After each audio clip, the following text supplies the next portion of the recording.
Hello and welcome to my channel. I'm Fevia, aka Natural Housewife. And if you follow me on Instagram or Facebook, you'll know that I've been doing quite a bit of cooking. And so with this video, I wanted to take the time out to go over some of my favorite seasonings, herbs, and spices. And I hope that if you don't have these in your kitchen, that you go out and get them and try them because they are my absolute faves. I wouldn't say I use them in every single dish that I make, but I use them quite often. Let's get started. So the first thing that I have that I absolutely love, it's one that I have been using since I first started cooking as far as like a little girl. Like it's been my favorite seasoning, and that is lemon pepper. Now, when I was younger and just starting to cook, my mom had the McCormick lemon pepper, which is not their California style, but their regular lemon pepper seasoning. And if you notice, that's more of a powdered kind of seasoning. And then as time went on and people got healthier, McCormick came out with their California style. And I had ended up trying, before I tried the California style, which is a fresher lemon pepper seasoning, I tried the Trader Joe's brand, and I have just been in love with it. If you can see, it's almost gone. It's almost time to get more, but it's a lot fresher, and it comes through a grinder, and as you can see, it just grinds all the peppers and other spices, lemons and salt rocks and everything that's in there, and it makes for a fresher ingredient. And I absolutely love this. You get you some olive oil on your chicken breast, and you put this up there with a little bit of oregano, which is another favorite seasoning of mine. You can't really tell from because the wrapper is covering it, but literally I have about that much left, so I have to get both of these, some more of both of these. These are both Trader Joe brands, and you put this on some chicken, pop that thing in the oven, and you are good to go. You don't have to do a whole lot of marinating and letting it sit overnight or sit for however many hours to get a good taste. These two right here have been my very best friend. Though I will admit, since I have begun to cook different types of dishes, I haven't been able to really use them as much, which is a good thing. But nonetheless, you can see I still use them because I don't have a lot of either one. So these are two of my faves. Now, if you're looking for a bit of spice, back in the day, for spice, I would use the red crushed peppers, okay? And I would learn, back in the day, I would use red crushed pepper, like on my pizza or whatever. And then as I started cooking more, I would use it to give my dishes a little spice. And I still do to this day.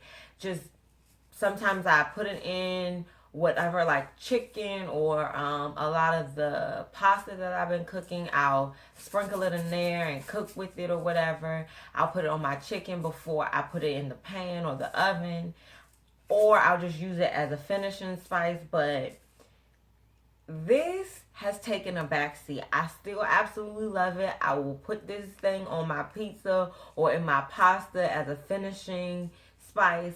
But let me tell you, I tried a recipe and it called for a chipotle pepper, but I couldn't find the chipotle pepper. But I knew that a previous recipe I had called for chipotle chili pepper. So I got that, and I was like, well, I don't have the actual pepper, but I have the spice for it, or the seasoning, or whatever this is.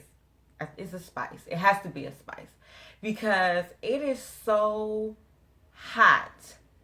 I used this in a dressing. That's what the recipe called for, because I didn't have the pepper and I didn't know what equaled out to be 2 chipotle peppers because I don't even know what those look like. And I had put a bit too much in there.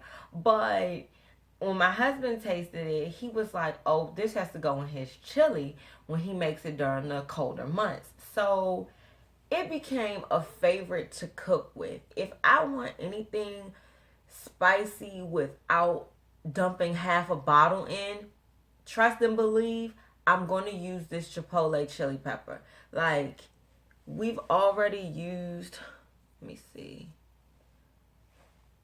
quite a bit of it. And I've only had it for like maybe 2 weeks, maybe 3. And that's a lot for a spice. But I just use a little dash in whatever I'm making that I want to use spice in. And it gets the job done. Like, I can't say enough about this. You do not need a whole lot. It depends on what you're making. A tablespoon can go a long way. A half a teaspoon can go a long way. It just depends on really what you're making. Like when I made the dressing, now I know when I make the dressing, I really only need about a half a teaspoon of this because that's how powerful it is. So if you've tried this, let me know. And let me know what you've put it on or used it in, and maybe I can try that as well. Now, another one of my seasonings that I have fallen in love with that I haven't used very much is the McCormick Gourmet Greek seasoning. Now, as you know, I've been trying several dishes. One of our favorite dishes has been anything Greek salad, gyros, anything of the sort, you name it, I have probably made it. Now, what I love about this is I don't have to look through my cabinets to make the actual Greek seasoning, which a lot of recipes will say, oh, you can use Italian basil and oregano to really make up your with salt and pepper to make up your Greek seasoning.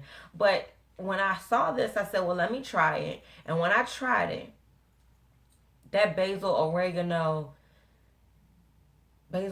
salt, pepper, and Italian seasoning didn't have anything on this. This is some good stuff. So this is the McCormick Gourmet brand. And the Gourmet brand is their fresher brand of seasonings. I don't know if you've ever compared the regular McCormick brand to the Gourmet brand to the California style brands that they have, but the California brands are fresher, but they're cheaper versions of their fresh seasonings and spices. But then the Gourmet brands is their top shelf A1 seasonings. I'm not sure like where they pull from to get the Gourmet or the California style. I'm really not sure. I haven't done my research on that, but you can't go wrong with the California style or the Gourmet seasoning. So really, you should try this Gourmet Greek seasoning if you love gyros. I put it on the lamb. We had lamb gyros a few weeks back. I'm making chicken gyros, I think either this weekend or next week. I'm going to use this and most likely nothing else. Of course, a little salt just to bring out the flavor a little bit, but nothing overpowering. So just this and a little bit of salt, and I'll use what's the salt I use? It's not the kosher salt. Sea salt. I'll use a little bit of sea salt over it and just season the rest with this. So that's also one of my faves. All right.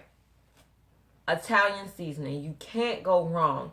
And like I said, Italian basil and oregano is said, because I was following a recipe, to be a good substitute for Greek seasoning. I'm not so sure because I don't know what like true authentic Greek food is. I just really got into it a few months ago, and we have a small restaurant. It's not an authentic restaurant, it's a chain restaurant. that serves nothing but Greek, and I don't know, it's just not.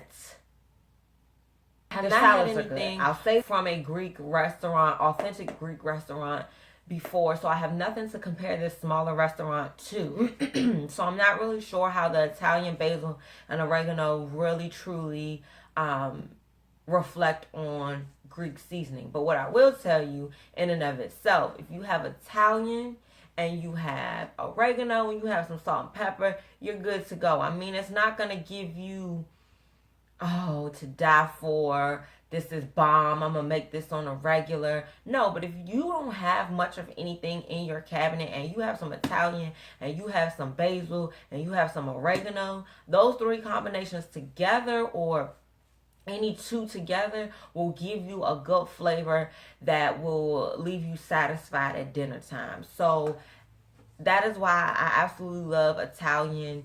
And also my oregano. Basil's okay, but it's just not something that I go crazy over. But Italian and oregano are definitely two of my favorites, and they're two staples that I have on hand.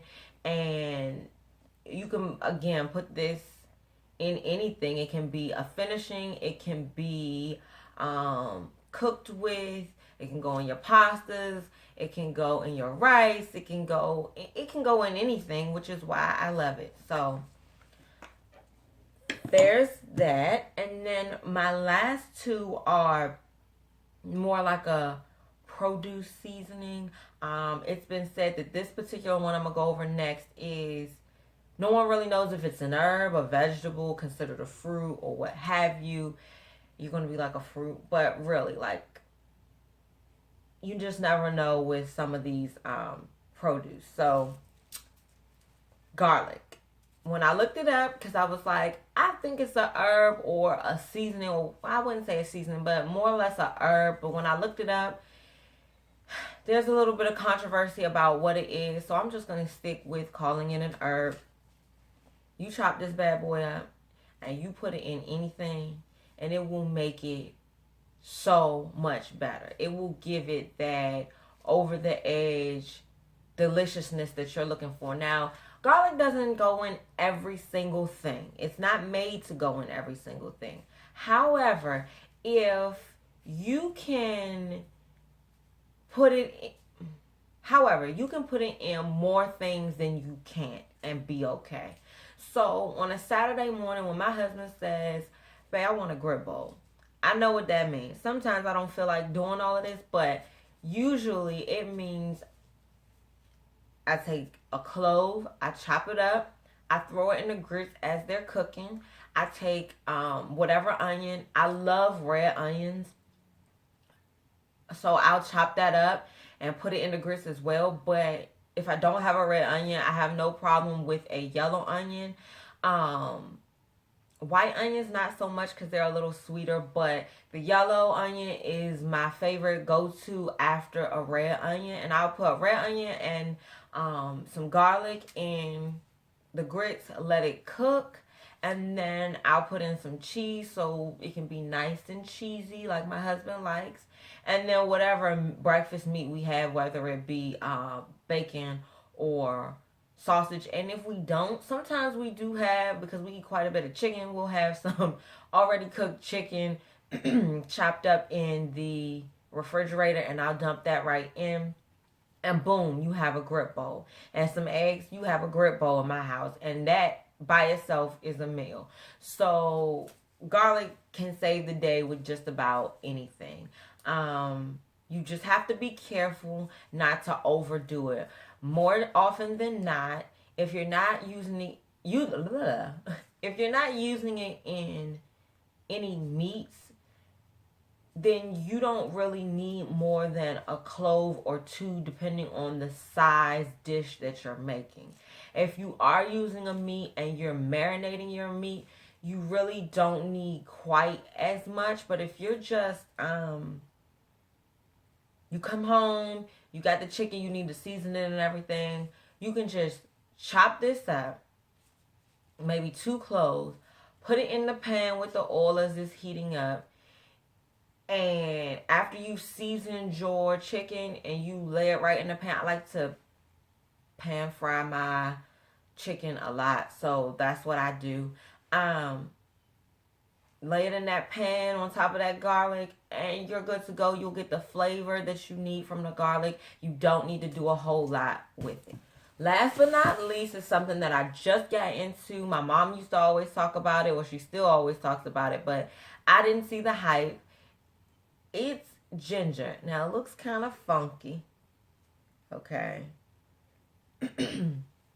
But this too is very powerful. And what I've been using it in has been a lot of my Asian dishes. They call for ginger more than any other types of dishes that I've made. My French dishes, no. American, not so much. So like I said, it's been used pretty much for the Asian dishes that I've been making, and it just has a flavor all on its own that can bring the dish together. It gives it that sweetness. It balances out those spices that a lot of the Asian dishes also have. So in a nutshell, these are my favorite herbs and spices. I'll give a rundown really quick. Italian, red crushed peppers, the chipotle chili pepper. I don't know why I keep wanting to say chile, but the chipotle chili pepper. Again, you do not need a whole lot of this.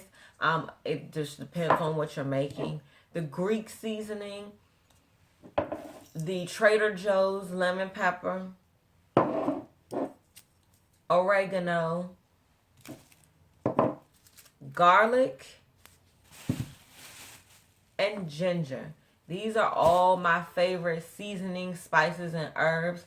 I hope that I introduced you to something new or to try something new if you haven't already. If you have tried these, comment below letting me know, what dishes you've used them in, how you've used them, and so that I can incorporate it into my dishes. I'm, again, new to making a whole lot of different things, so I would love to hear from you all. Also, don't forget to follow me on Pinterest on my board, The Cooking Housewife.